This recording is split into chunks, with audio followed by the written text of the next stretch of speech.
We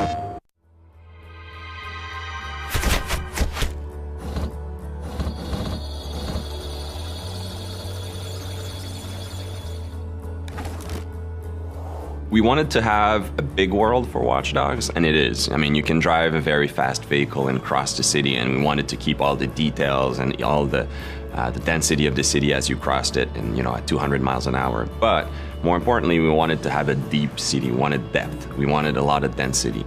If you go in any street corner in Chicago or in a major city, there's a lot of things happening around you, and we want to preserve all of that within Watch Dogs. Make sure that the city reacts to everything you're doing, and that we preserve that detail that is so unique to a modern city in North America.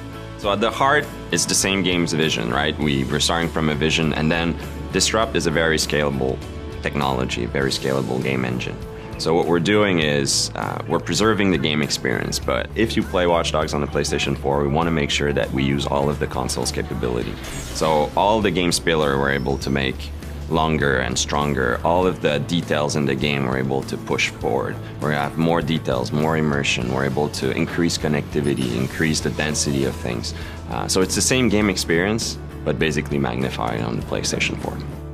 It's not just the capacity of new machinery, it's also the capacity of players to create, to interact, to socialize. So when we started to talk about Watch Dogs to Sony, they got it immediately.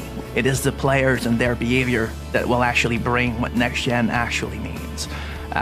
We're starting to make a machine that has to acknowledge how our society work, how our people interact with each other, how they play with each other. One of the things that we realized when we look at the PlayStation 4 is I think a lot of the things driving decisions for Sony were in line with some of the decisions that we were taking on Watch Dogs. I mean, Watch Dogs, one of our core pillars is connectivity.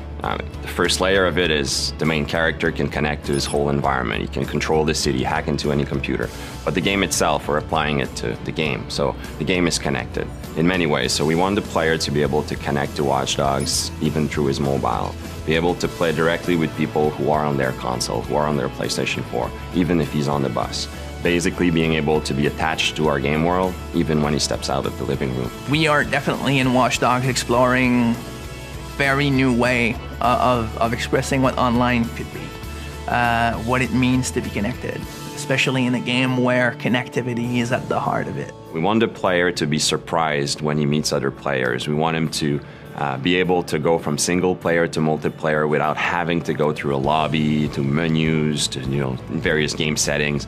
We want things to be natural. We want him to go to breach the wall between single player and multiplayer, if you want. I like to say that the best moments in Watch Dogs, the player is going to create them, and those are the moments we want him to go. When he goes to the office or at school the day afterwards, we want him to talk about it with his friends, right? Well, now if we're able to share a clip of that, it's even more concrete. It's your clip. You created that wow moment, and you can share a video of it. I feel like games are there to enable people to create, to think, to wonder. It's a lot more than just pressing buttons. Like, people need to never forget that when the player plays a game, his brain is extremely active, and he should be creating and filling the gaps as he plays. And I think that new machines like the Ps4, their job is always to recognize that and give more power for a reason, like just provide more possibilities so that we can constantly grow that form of entertainment and make it better.